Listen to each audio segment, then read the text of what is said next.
হাম্বা, তুমি 4 পায়ে হাঁটো কেন? 2 পায়ে হাঁটতে পারো না? এই দেখো আমি 2 পায়ে হাঁটি।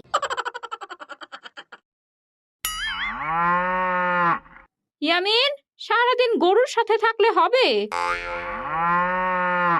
আম্মু আরেকটু থাকি। সারাদিন গরুর সাথে থাকলে হবে বলো? কালকে তো ঈদ, কালকে তোমার গরুটার কোরবানি হবে। না, আমি ওকে কোথাও যেতে দেব না। হাম্বা আমার কাছেই থাকবে। অনেক হয়েছে, এবার ঘরে চলো। আমি যাব না, তুমি যাও।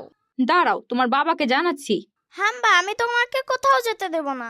তুমি আমার বন্ধু, তুমি আমার সাথেই থাকবে। হাম্বা, তুমি 4 পায়ে হাঁটো কেন? 2 পায়ে হাঁটতে পারো না? এই দেখো আমি 2 পায়ে হাঁটি। ইয়ামিন, সারাদিন গরুর সাথে থাকলে হবে? আম্মু আরেকটু থাকি। সারাদিন গরুর সাথে থাকলে হবে বলো? কালকে তো ঈদ, কালকে তোমার গরুটার কোরবানি হবে। না